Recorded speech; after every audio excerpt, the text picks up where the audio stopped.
Good evening and welcome to another episode of Homeschool Hangouts. I'm Jimmy Landley, co-owner of Homeschool Network, a social media company connecting other companies to the homeschool audience through the power of social media. We are so happy to have you with us, whether you're watching live on the Google Plus event page, watching live via YouTube, or watching later via YouTube, Stitcher, or iTunes. As you know, our Hangouts are now on Thursday nights, 8 Central, 9 p.m. Eastern. Of course, if you can't make it live, we encourage your questions and comments on the event page before the event or even after the event. There is no reason to miss a Hangout if you're interested in the topic because everything is recorded straight to the iHomeschool Network YouTube channel and converted to podcast both on Stitcher and on iTunes. You can subscribe to our newsletter at ihomeschoolnetwork.com/newsletter, and you will always be informed of the upcoming monthly Hangouts. For those of you watching live, again, we welcome you. Please leave any comments or questions on the event page, and our production manager, Marlene Griffith, will be bringing those on screen, and our panelists will be doing their best to answer those. I'm going to go ahead and let Marlene introduce herself today. Hey guys, I'm so happy to be here again this week. My name is Marlene Griffith, as Jimmy said, and you can find me blogging over at adiligent.heart.com. I blog about faith, family, marriage, kids, homeschooling, a little bit of everything here and there. And I'm really excited to be here tonight. Thank you, Marlene. We're now going to be shifting our focus to our special guest, Susan Evans, and our topic of unit studies for homeschool. We have two other panelists as well, but I'm going to let Susan introduce herself first. Susan, tell us a little bit about yourself and where everyone can find you online. Yes, I'm Susan Evans from susanevans.org. I'm all about hands-on learning, and I have a huge membership site on my website that has thousands of materials in it for unit studies for all ages. So that's who I am. And what is your site, Susan? susanevans.org. All right, that's susanevans.org. Very easy. All right, Heidi Ciravola, would you take a moment and introduce yourself to our audience? Hi everybody, Heidi Ciravola here from New York. It's actually warm today. You can find me blogging over at startsatat8.com, and it's been a while since I've been in a Hangout, and I'm excited to be here. I actually do some blogging about unit studies and high school as my latest venture, and I'm happy to be here.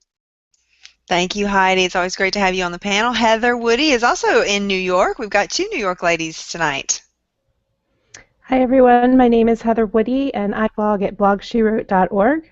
I blog about high school, middle school, and elementary school. We're a unit study family and a project family, so this ought to be fun.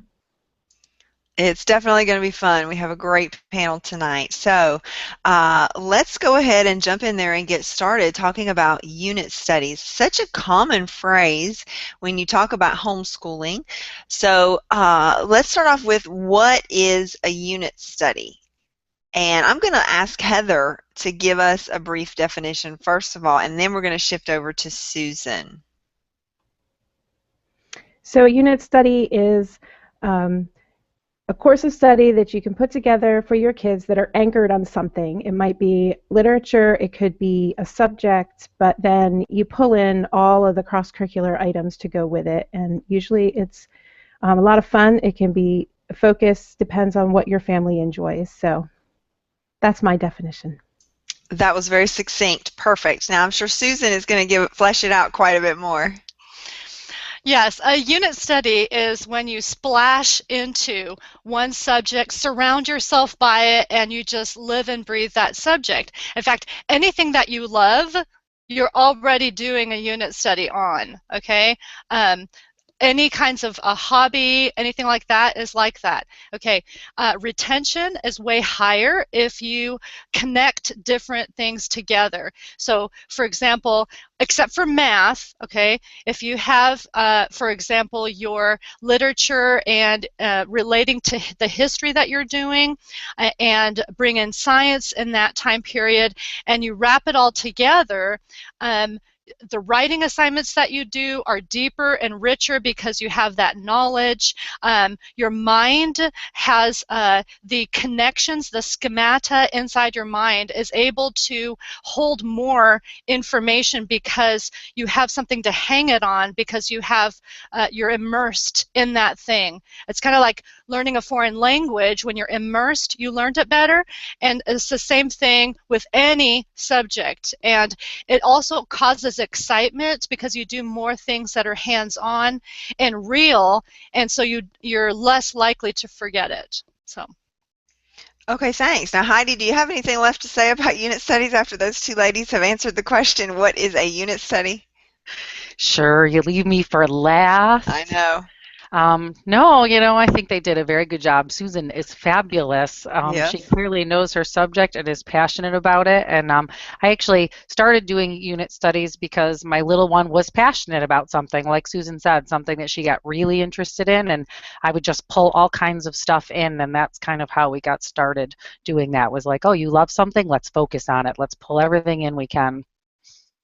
So, Susan, so then am I understanding this correctly, that a unit study then, based on what you and Heather said, you take a topic, it could be a historical time period, it could be something like trains or energy or, just any topic, and then you're going to study pretty much all of the academic subjects, science, language arts, history, maybe even math, but you kind of accepted math, and you're going to study it through the lens of that topic. Is that correct?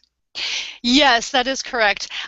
What I see, though, people who discount unit studies think that it's all about trains or whatever, and the reality is that you are covering history from the beginning of time to the modern time, and you do that anyway when you're homeschooling. And so plunging yourself into that time period and doing more things that are hands-on, reading living books and all that, really help to bring that to life. And the same with any science topic or even literature book that you want to cover. I mean, it's fine if you want to do trains, that's fine, especially if you're trying to get a reluctant writer to write about something, then it's good. But I do stuff like, if you're going to do something like trains, I would put that either when trains were invented or like on a timeline, or I would do that in the summer or something. If you're going to do academics and you're going to properly educate your kids using unit studies successfully, you want to cover all of the timeline for history. You also want to cover all of the sciences, okay? And then all the literature, the writing, the reading, the art, music, anything else can fall under those unit studies for history and science. And you can put geography in there too when you're studying history, or you can do separate unit study on a specific geographic region. But it really ties into history if you study history systematically. So you're saying that most of your unit studies would be based on either science or history. That's what I'm hearing you say. That is correct, but that Okay. aside, like one time when my kids were younger, we did Swiss Family Robinson. Oh my goodness, we had a fabulous time. I put in simple machines because I was reading and seeing all these simple machines, and we hadn't covered that yet in science. So I pulled together a unit study on simple machines while we were doing that, okay? And so, and all kinds of wilderness things. We were eating dandelions from the front lawn, which we have a lot of dandelions, fortunately. And they were not sprayed. You always have to ask Dad if they've been sprayed. Otherwise, you cannot make a salad from them.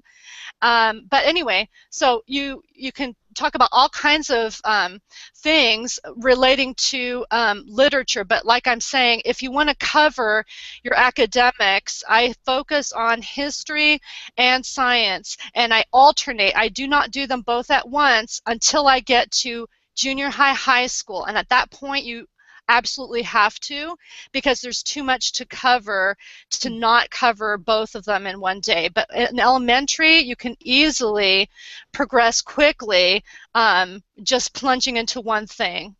And I'll cover more of that a little bit later. Okay. So again, just to kind of recap what people have been saying, it sounds like you take one thing, whether it's a history book or a history topic or a literature novel or something, and that's your base, and then you branch out from there, just all the little tangents and topics that come up, and you can explore those with using something as a base. That's kind of what we're saying here as a unit study. So it sounds like it's very flexible. Could be a lot of different ways to create a unit study. So that leads to our next question, and that is, how do you put together a unit study? Because it is such a flexible thing. And Heidi, we're going to start with you this time. So how do you put together a unit study? Just give us a little rundown on that one. I put together a unit study. It was funny. I recently had this conversation with someone, and it usually starts for me because I do a lot of elementary unit studies. I haven't done a lot for the older grades, where obviously Susan will have more expertise in that. But I start with something that my child has decided she's in love with.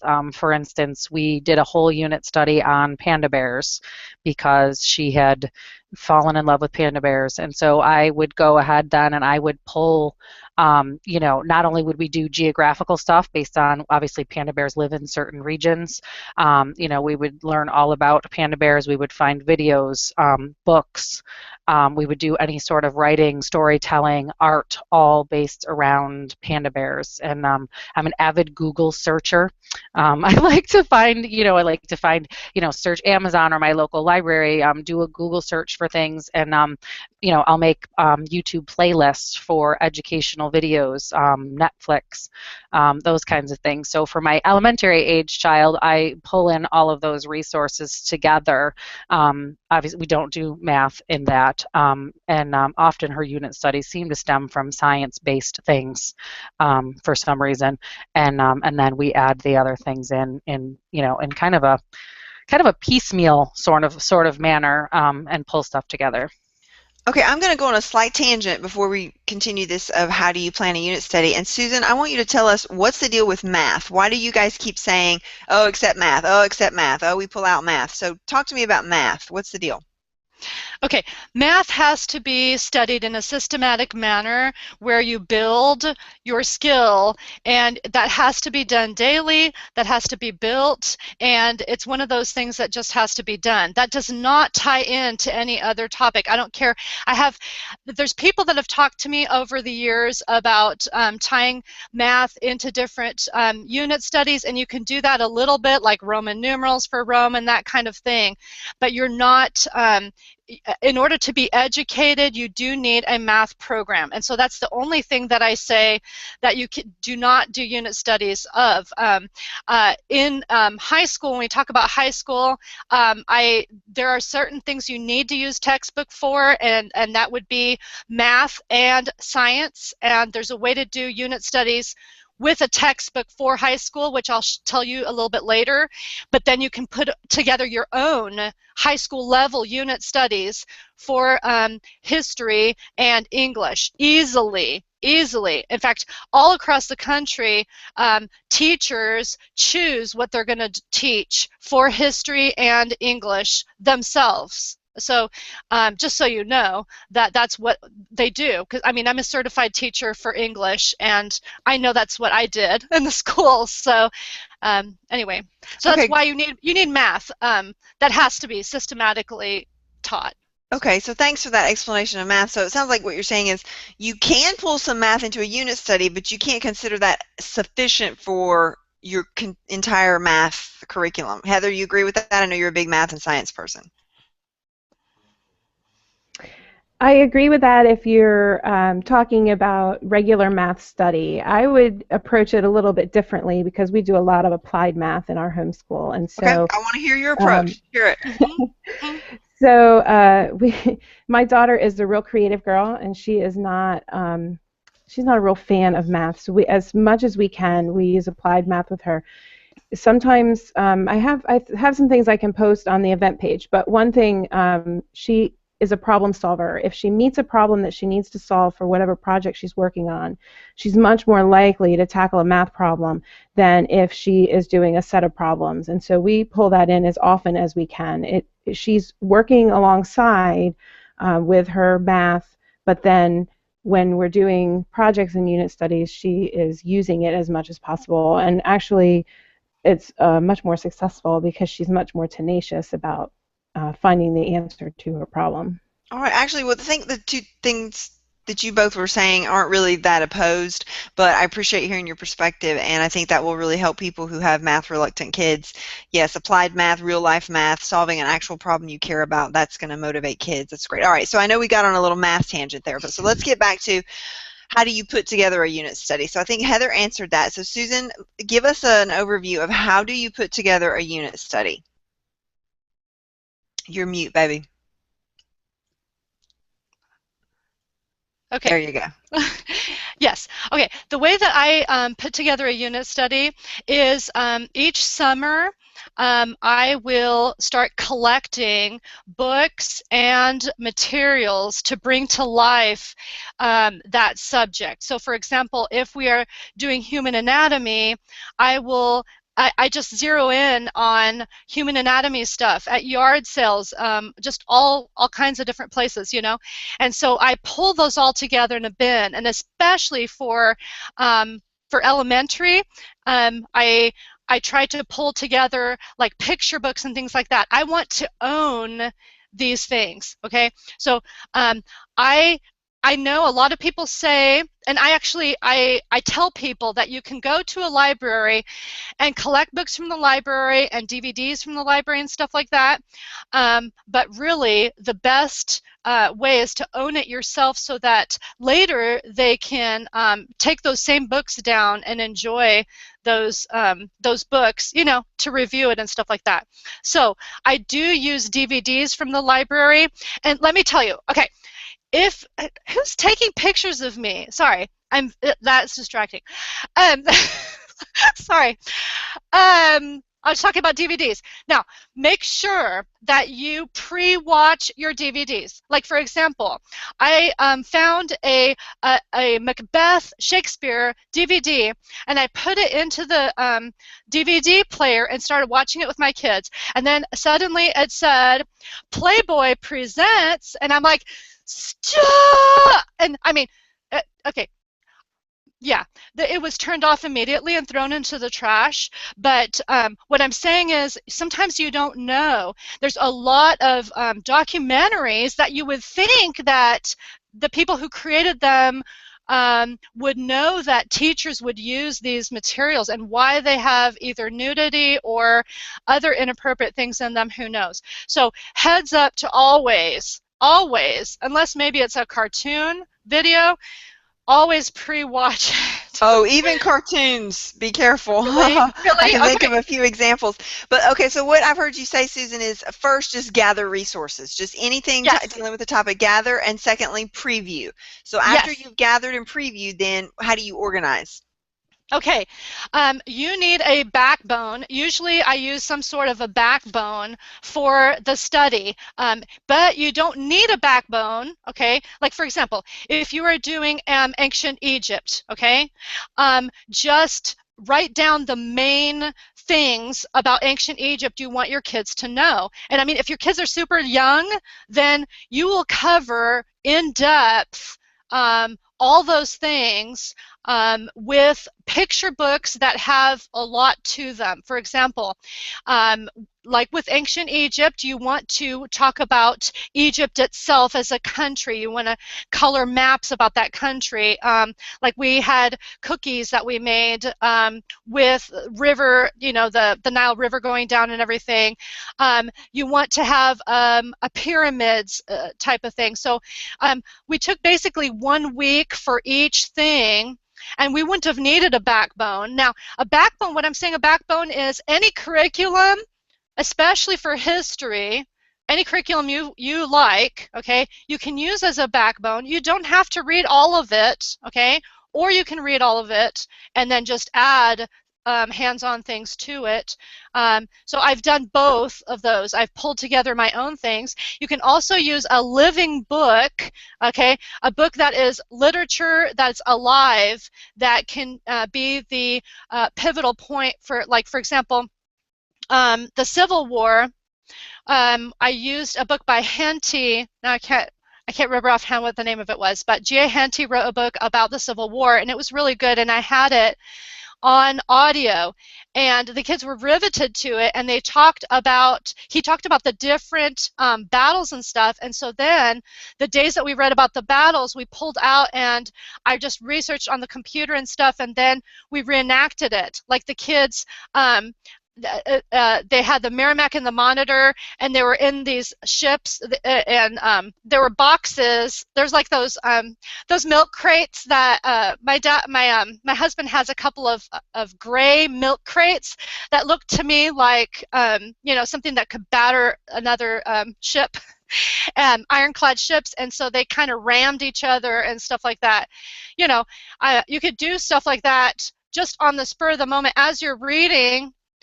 You could just act it out. You don't even need props or anything. Just the kids can play it when it's alive. So let me recap some of what you said. I think what you've said is, first of all, you just gather resources and preview them, and then you need to sit down and make a list of topics, and you can just pick them, or you could use you called it a backbone, I call it a spine, so it might be like a certain book that you maybe like use the chapters to create your outline. And you said you can skip some, that's okay. And then you're just going to spend, I heard you say, about a week per topic. I think that's a really good guideline for people that aren't sure. I mean, definitely it's flexible, but a week per topic. And then pull in, you said literature, you were talking about hands-on activities, role-playing, projects and crafts, things like that. And so that sounds like a good base for a unit study. Now, I would like to know, I want to pause there just for a second and let everybody know, remind everyone that Susan is at susanevans.org. It's her name.org. And she has what is called the Unit Study Treasure Vault. So if you feel uneasy about unit studies and you need a little help, she has this membership site. It has over 2,000 embedded pages and hundreds of unit study articles, videos, and demonstrations. So when you sign up for her membership site, you will get unit studies that are already planned out for you, and you can pick and choose what you want to do. And I'm confident that after you are a member of that for several months, you will be able to launch out on your own and create your own unit studies, because you'll see how she puts them together. So something to think about at susanevans.org. So how long does a unit study typically last? Heather, tell us what you think on that one. Well, it depends on the unit study at our house. Some can last a week, some can last several weeks. It sort of just depends. We approach unit study to kind of give our kids a generalized body of knowledge that we can add layers to later on. So I don't worry about pulling in absolutely everything that could ever be pulled in. I worry about giving my kids a broad knowledge base, and that gives them knowledge to pull from, prior knowledge to pull from later on. That's great. And Heather, tell us what, I see what you put in the comment there about letting your kids make choices. Share that with us. So now, especially now that my kids are older and I have some real independent learners that are young, I like for them to explore on their own. So there's so much that I can orchestrate for them, and as they get older, I want them to be more independent and have more ownership of their studies. So my daughter has done lots of studies on history and fashion, and even her snake project that I posted in the event room was all her doing, questions that she wanted to answer, and I mentored her along the way to make sure we included a lot of things. Now, how old is she, Heather? She's a freshman in high school now. The snake project was as an 8th grader. Okay, so even as early as 8th grade, kids are having ownership of their unit studies. Yeah. Okay, and great. And younger kids, it depends on the learner. Absolutely. All right, Heidi, I know you said you start with books from the library, and what else do you like to add in for unit studies? Yeah, we usually start with a good stack of books from the library, and like Susan, I do have a lot of books at home. We'll go and purchase the books that we particularly found useful. That way we're not purchasing a lot of books and then going, oh, this one wasn't fantastic. So if I can get things from the library, we usually bring home a really big stack and kind of weed out what we like and don't like, and then purchase the stuff that really seemed useful. So I almost always use a book as my starting point, and then I do a lot of notebooking pages challenges. With my little one, we do a lot of lap booking. She very much likes hands-on little bits of information. She likes to have a lap book to kind of tote around with her and show people when she's done. So we will do a lot of notebooking or lap booking to kind of put it down on paper so she has something to, show later besides her projects. And like I said before, I use a lot of YouTube videos, a lot of Netflix, and we've spent anywhere from 3 weeks to 6 months on a unit study. We did almost 6 months on the Civil War. There was just so much to be had and so many great things to pull in, like reenactments and stuff like that we attended. So so the range is really wide based on, like Heather said, what we're studying. Good point. So there's no right answer, but when people ask a question, they want an answer. So I always hate to get "it depends" when I'm asking a legitimate question. So a unit study could be 1 week to a whole semester, really. It just varies. So Marlene, start with that first question that you had. Okay, so my question was, the first one is, like, where would one go to do research on any specific topic, like trusted place, or at least a place where you can go and you'll find resources that you can dig into. You might not love everything, of course, but where would somebody go to do that? That's a really good question, and we're going to let Susan answer that, because we have a lot of parents, they don't have an education background and they're just not confident in their choices. I think Susan's probably going to say just dig in there, you're not going to do it wrong, but Susan, give them some confidence with some starting points of where to start when you're researching a topic. Yes, actually, I have an unconventional way of doing that. Besides, if you choose a curriculum, then you can go along with that curriculum. So that's a safety net for anyone starting. So you could always do that. But the interesting thing that you can do if you want to cover a subject well is you go to the library to look at a book that has an overview on that subject, and you look at what they saw were the main things about that topic. So like if there's one on ancient Egypt, you will see it's broken down into the different sections of pyramids, for example, or whatever. And so you will know what the main topics are. Nobody is going to publish a book about ancient Egypt, for example, that gives an overview without covering all the main topics that ought to be covered. So yeah, you could go into the children's section, grab a picture book, and look at the main things, and if you're covering those main things with books and information that you are gathering for them, then you're covering all of those, all the subject thoroughly and well, and usually better than a textbook would, because textbooks skim the surface, and they do that especially in science. They'll have like one chapter on astronomy, and I did a whole year of astronomy, of elementary astronomy, in 1 month, okay? And the kids were not overloaded whatsoever. All they did was they woke up in the morning, did their math before breakfast, and then after breakfast we hit woohoo and did tons of fun stuff about astronomy the whole rest of the morning. And so it was fun. We did all of it, and that's how you can accelerate, by the way, through your studies, deep, rich understanding that you remember, and you can move through that material way more quickly than just beating a dead horse year after year with those same textbooks that cover the same subjects with one chapter. It's like skimming the surface with a rock over the surface of the water like that. Depth is what causes retention, and it's otherwise it's insipid and boring unless you're interested in that topic already. So it sounds like this could be a ton of work for mom to plan a unit study. So we do have a question, Marlene, about that. Actually, that was actually one of my next questions was how much time up front does it usually take mom to prep for unit studies? I mean, it sounds like Jimmy said it could take a while. Sounds a little bit intimidating for moms. It does, and I'm going to say right off the bat, moms, don't be scared by that, because as Susan was saying, you can go with the flow. You don't have to plan everything. Planning is good, but I know I used to be victim of spending more time planning than I did homeschooling. So that can be a danger. So Heidi and Heather both shook their heads. So I'd like to hear their thoughts on that. Heidi, planning. Oh, I'm a planner. Everybody knows I'm a planner. I love planning. And yes, I think that can be a big trap of mine is spending too much time planning.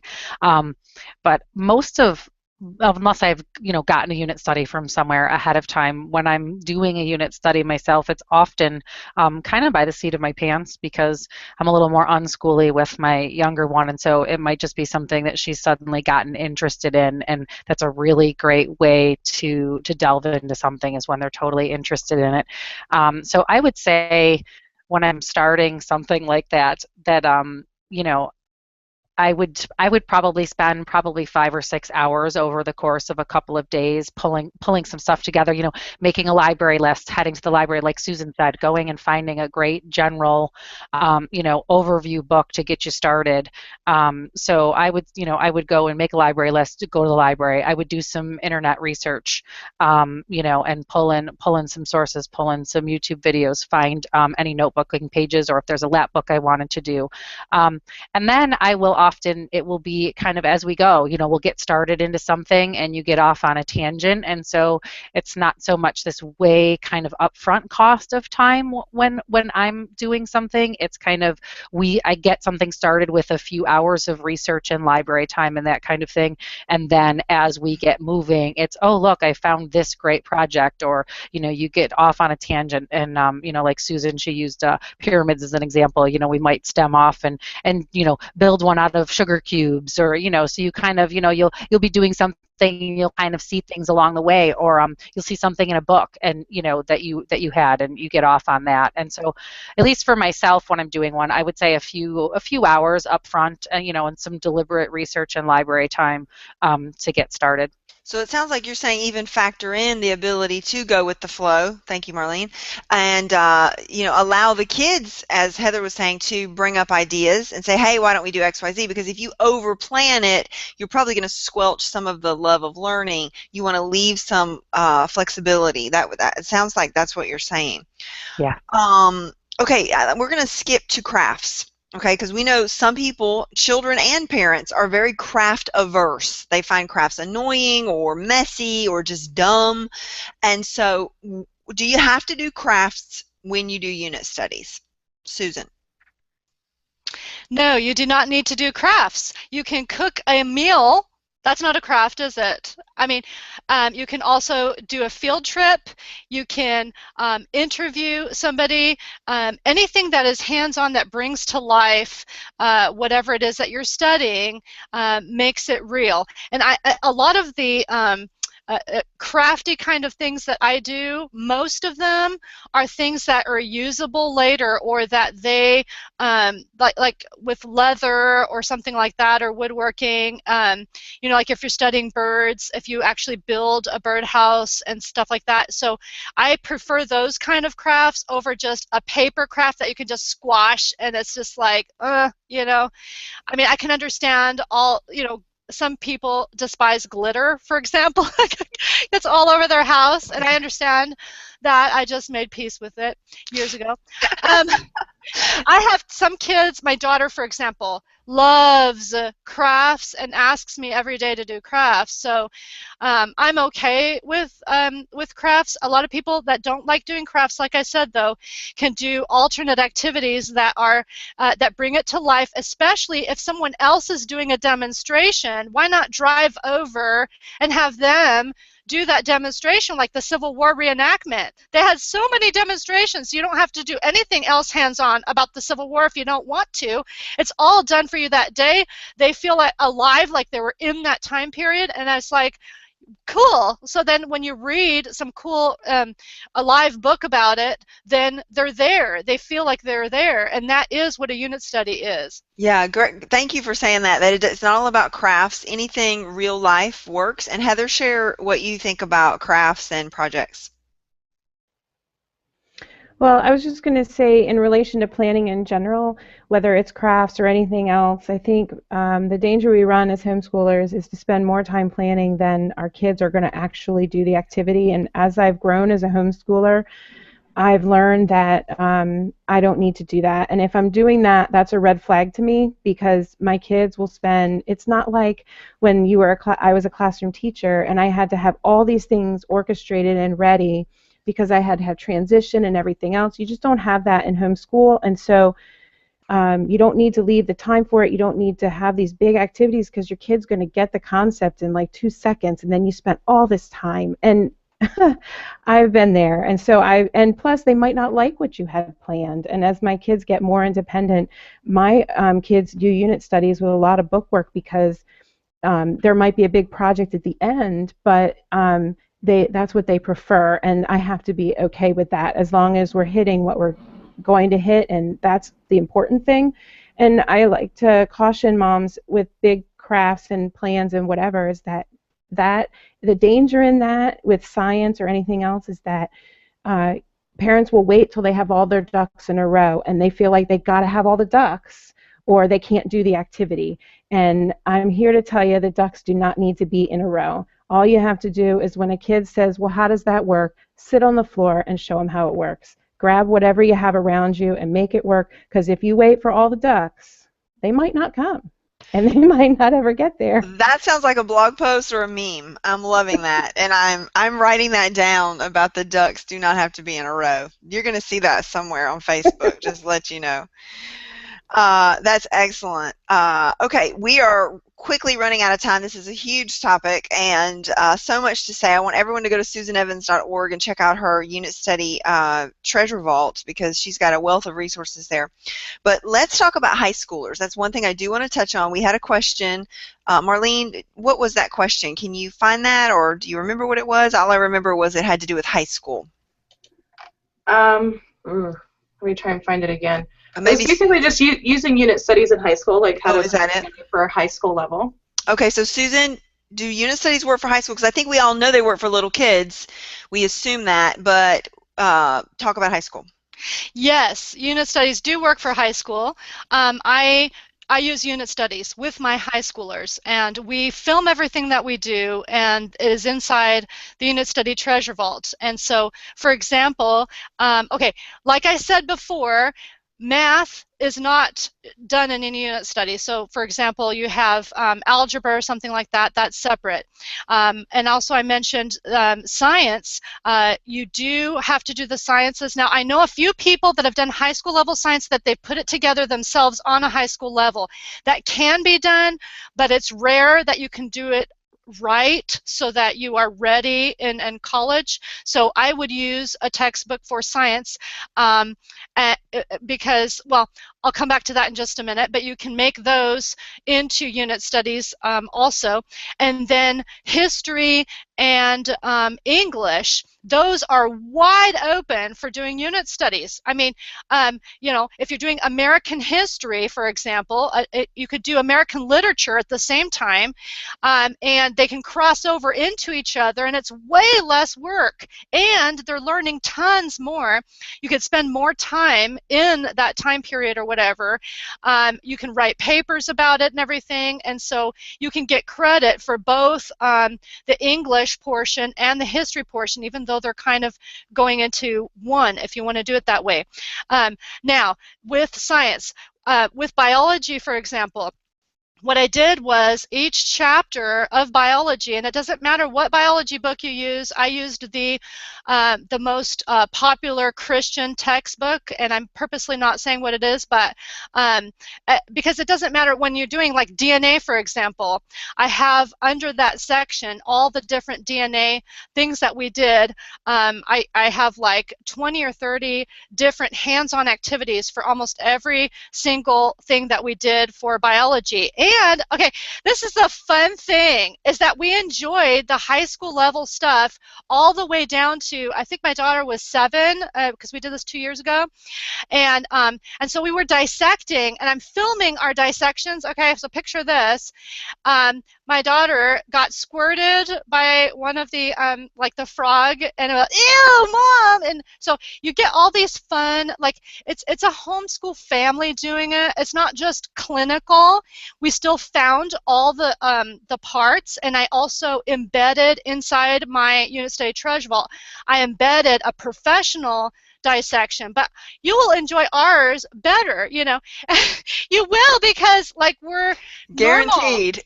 Yeah, yeah. And then I modified it all the way down to even young kids, because I know a lot of homeschool families are large, and maybe their oldest kid is now 14 and needs to do biology, but they have preschoolers all the way up, okay? And they don't want to do a million different sciences, okay? And so what I did is I had all these hands-on things. I mean, I had meiosis and mitosis. I did it with yarn, and I mean, okay, we had a fabulous time, and they will never forget those things. And my kids, I had a 10-year-old boy take high school biology, ace all of his exams, and he has this thick notebook binder with all of his illustrations and stuff, like for like amoebas, and because my kids were just, you know, we were splashing into this topic, and so because my kids were enjoying it, they lived it out. So like, for example, they got under a blanket and pretended they were an amoeba going across the floor like that, you know. And so you know, we, as a family, you go to the to a pond and collect pond scum and stuff, and then look under the microscope, and each kid can draw what they see. A young kid can draw what they saw, and they don't have to write very much or whatever. They could just have a picture, and then you could show them how to write the name of what it is or whatever. So that's how I do it. I make unit studies out of the different topics. Now, this year we are filming high school level chemistry and putting it into the vault. It will be completed by the summer of 2015. Then all of the chemistry experiments will be inside the vault at that point. And I put them in batches whenever my husband has time, because it takes him like 10 hours to upload a bunch of videos, because I film our homeschooling in all areas, and we're doing Civil War right now, and high school chemistry. We did elementary chemistry in the summer, and that's on my blog, and I really love that one. Also, the kid that broke it down, made it really easy for the kids to do. But yeah. So, Susan, it sounds like you're saying not only do unit studies work for high schoolers, but they work for age range. You can group all your kids together. So, Heidi or Heather, do either of you use unit studies for high schoolers? I think maybe both of you do. Who would either one of you like to touch on that topic? Sure, I can. Thanks, Heather. So, yes, we do use them in high school. My daughter prefers sort of to learn that way, and one of the things that she's really doing is, no matter what, we're kind of using a spine for our history this year, and then she incorporates the things that she enjoys. So she is quite a fashion designer, and so she studies the fashion of every time period that we study and produces at least one or two garments, and she, you know, drafts her own patterns. So I try to pull in whatever her, you know, her niche is. That's what we're going for in high school. Okay, thanks. And Heidi, you said you don't use them for high school. Okay, and that's fine, totally fine. That is one option. So they can be, but don't have to be. So it's up to you. And again, I want you to check out susanevans.org, her unit study treasure vault. She has information for unit studies for all age ranges. And ladies, we are coming to the close of our time here, and I want to thank our audience for joining us, whether you're live or watching recorded or listening to the podcast. And I want to thank our special guests. We have Heather Woodie at blogshewrote.org, Heidi Ciravola at startsatat.com, Marlene Griffith at adiligенtheart.com, and Susan Evans at susanevans.org. And so you definitely want to follow these ladies on Google+, connect with them here, follow them, and follow them on their blogs as well. We do hope you will circle iHomeschool Network, subscribe to our YouTube channel, subscribe to our podcast, sign up for our newsletter, just stay in touch with us. We have so many amazing things going on, even besides the weekly Hangouts. Next month is October, and we have a great lineup for you. We're going to be talking about living math. We're going to be talking about art, foreign language, homeschooling the active child, and using online learning for high school, and middle school students. So we'll be running the gamut. Lots of great topics you won't want to miss. Stay connected with iHomeschool Network so you will be able to watch live or watch after the fact. We are so happy again that you've spent this time with us. If you have any additional questions, be sure to tag Heather, Heidi, Marlene, or Susan when you ask them so that they will be able to respond to you. On Google Plus, you just type a plus and the name, and that's how you tag someone. So thank you, everyone, for watching, and we will see you next week. Goodbye.